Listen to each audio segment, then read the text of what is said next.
Media की भूमिका लोकतंत्र में कितनी महत्वपूर्ण हो सकती है कि उसे हर उस संस्था ने या व्यक्ति ने लोकतंत्र के एक चतुर्थ स्तंभ के रूप में मान्यता दी है।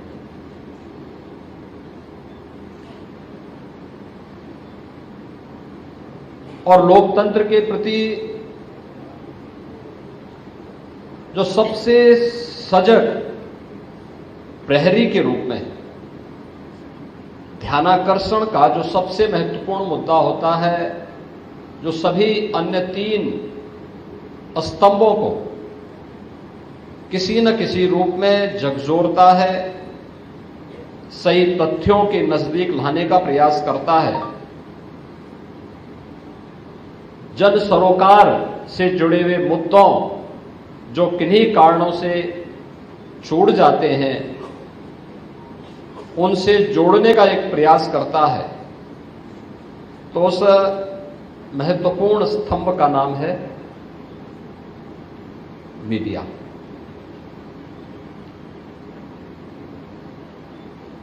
दुनिया के अंदर जहां कहीं भी आधुनिक लोकतंत्र पनपा है, आगे बढ़ा है, मीडिया की भूमिका समय के अनुरूप अलग अलग रूपों में देखने को मिल रही है, लेकिन उसके महत्व को लोकतंत्र के प्रति आग्रही कोई भी समाज कभी कम तर करके नहीं आंक सकता। उसकी प्रासंगिकता लोकतंत्र के प्रति जब लोगों के मन में भाव आया होगा तब से ही किसी न किसी रूप में रही है।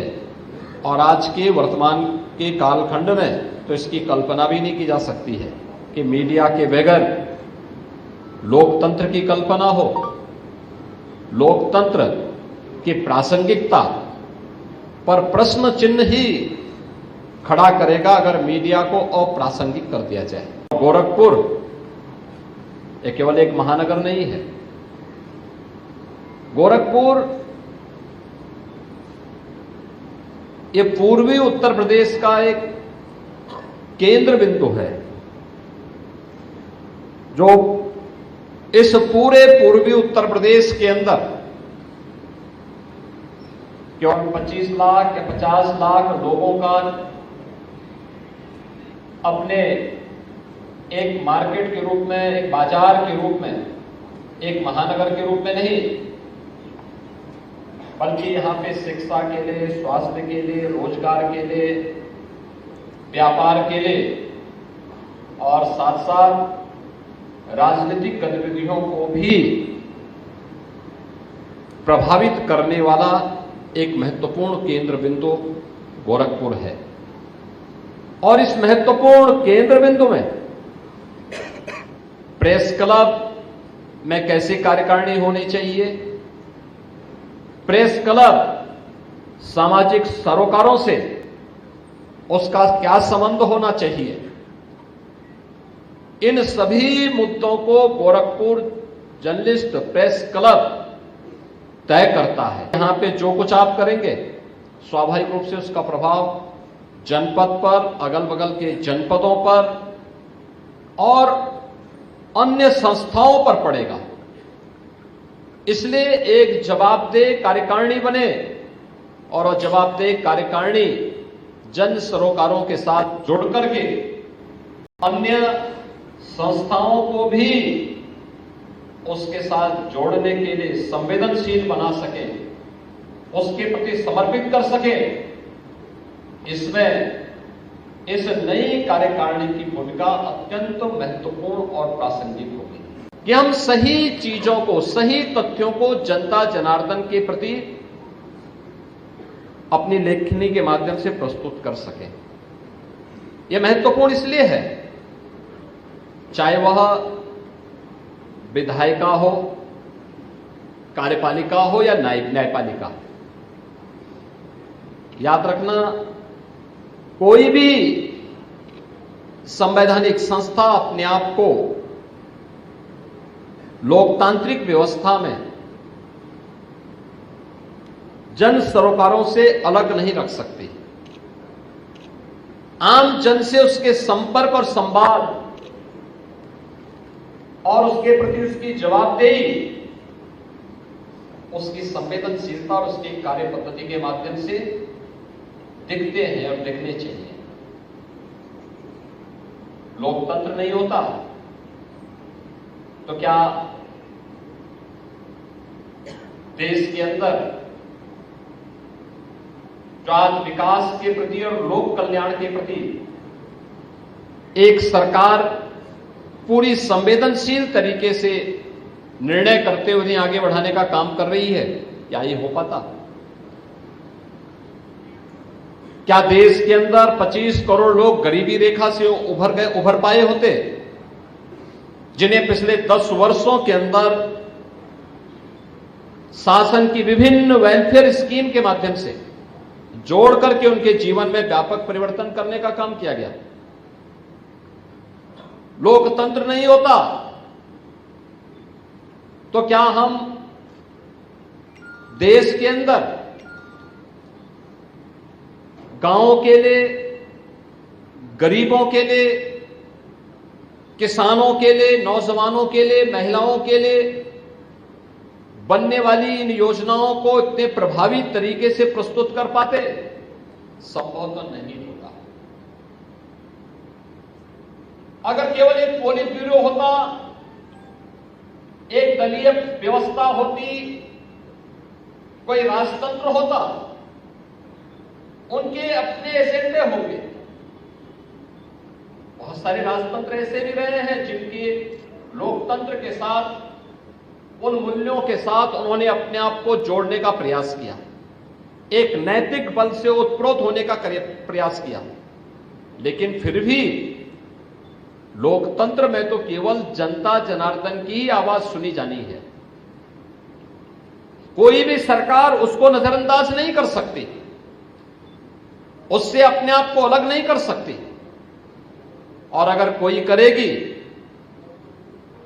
1 साल 2 साल, अंततः 5वें वर्ष तो उसे फिर वहीं पे आना है जिस जनता के द्वारा उसको चुन करके, जो जनता जनार्दन उसे चुन करके भेजती है। और इसलिए कोई भी सरकार, कोई भी शासन प्रशासन उससे अपने आप को अलग नहीं कर सकती है। मीडिया के आज अलग अलग रूप देखने को मिल रहे हैं, और मुझे लगता है जब भी अवसर मिले तो हमें, जब हम अपनी लेखनी को सकारात्मक दिशा में आगे बढ़ाते हैं, या जब मीडिया के मंच का उपयोग हम एक सकारात्मक भाव के साथ जनता को ही सब कुछ मान करके, उस पवित्र भाव के साथ जब हम अपना कार्य आगे बढ़ाते हैं, तो वह जन विश्वास का प्रतीक बनता है। और लोकतंत्र में जन विश्वास का प्रतीक बनना ये सबसे महत्वपूर्ण बात है। अगर जनता का ही विश्वास नहीं है किसी व्यवस्था पर, और उससे हम ये उम्मीद करें कि वह व्यवस्था लोक कल्याण का माध्यम बनेगी, यह संभव है। जनता का जिस पे स्वयं विश्वास न हो, क्या वह पार्टी या वह दल क्या पुनः सरकार बना सकती है? कभी नहीं बना सकती। जब तक जनता जनार्दन का विश्वास है, कोई भी दल, कोई भी पार्टी तभी तक सत्ता में रह सकती है। जिस दिन जनता का विश्वास उससे हटा, तो उसको धराशायी होने में कोई देर नहीं लगती। अगर मीडिया नहीं होता, सरकार कितना प्रचार करती, कहां तक जाती? हमने तो देश के अंदर कुछ राज्यों में अपने मंत्रियों को भेजा था, और मंत्रियों को भी भेजा था कि भाई आप जा रहे हैं तो संबंधित राज्य के मुख्यमंत्री और वहां के माननीय राज्यपाल को आमंत्रण दे देना, हो सके एक प्रेस कर देना, लेकिन उससे एक सकारात्मक स्वरूप देकर के कैसे आगे बढ़ाने का काम किया। इतने बड़े आयोजन के रूप में, दुनिया के सबसे बड़े आयोजन के रूप में बदलने का काम मीडिया की सकारात्मक लेखनी ने किया। और जब कोई आयोजन बड़ा होता है तो उसके भी परिणाम बहुआयामी होते हैं। इस समाज को जोड़ने का तो आधार बना, एक भारत श्रेष्ठ भारत का तो आधार बना ही, लेकिन संस्कृति भी समृद्धि का कारण बन सकती है। आस्था भी आजीविका का माध्यम बन सकती है। कि आपने देखा होगा, पहली बार यह भी देखने को मिला होगा, और उस भाव को हम लोगों ने बहुत नजदीक से महसूस किया।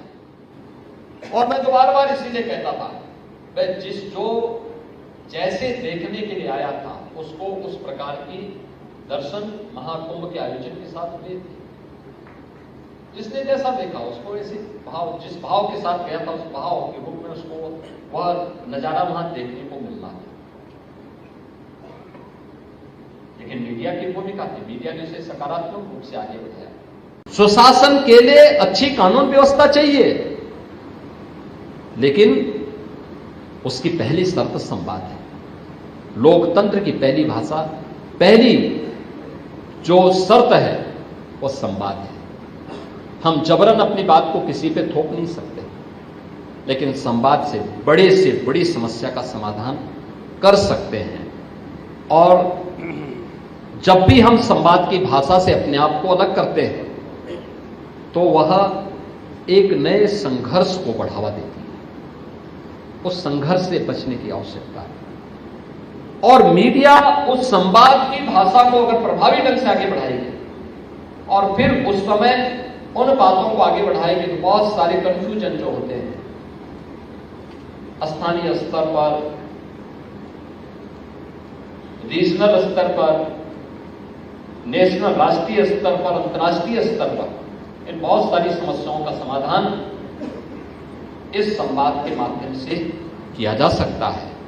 और उस संवाद को प्रभावी ढंग से आगे बढ़ाने का जो सबसे सशक्त माध्यम हो सकता है वह मीडिया हो सकती है। आपके पास आवश्यक नहीं कि हम 1 लाख लोगों को इकट्ठा करके अपनी बात सुनाएं। आपके लिए 200 लोग पर्याप्त हैं। 200 लोग सामने बैठेंगे और 200 लोग में से हर व्यक्ति लिखना प्रारंभ कर देगा तो ये मान करके चलिए कि वो 2 करोड़ लोगों तक वो आवाज आपकी वैसे ही पहुंच जा रही है। एक झटके में 2 करोड़ लोगों तक आप पहुंचा दे रहे हैं, यानी उसको वहां तक पहुंचने में कोई, और फिर वे 2 करोड़ लोग भी उसको सकारात्मक भाव के साथ आगे बढ़ाएंगे तो उसको 20 करोड़ और 25 करोड़ लोगों तक पहुंचने में कोई देर नहीं लगेगी। जो 9 निर्वाचित गोरखपुर जर्नलिस्ट प्रेस क्लब के जो हमारे पदाधिकारी हैं, उन सबको इस बात के लिए आश्वस्त करता हूं कि एक नए डायलॉग को स्थापित करने के लिए, मीडिया की इस सकारात्मक भूमिका को आगे बढ़ाने के लिए जिस भी प्रकार के सहयोग की आवश्यकता पड़ेगी, सरकार आपके साथ खड़ी होगी, क्योंकि वह अंततः समाज से जुड़ा हुआ कोई भी कार्य इस सरकार का ही कार्य होता है। यह आवश्यक नहीं कि सरकार के एजेंडे के अनुसार आप चलें, लेकिन हां, जो भी इस प्रकार की पहल होगी जिससे समाज का कल्याण का मार्ग प्रशस्त होता है, उसमें सरकार की पूरी सकारात्मक भूमिका के साथ सहयोग उन सभी संस्थाओं को और उन सभी संगठनों को प्राप्त होगा जो इस भावना के साथ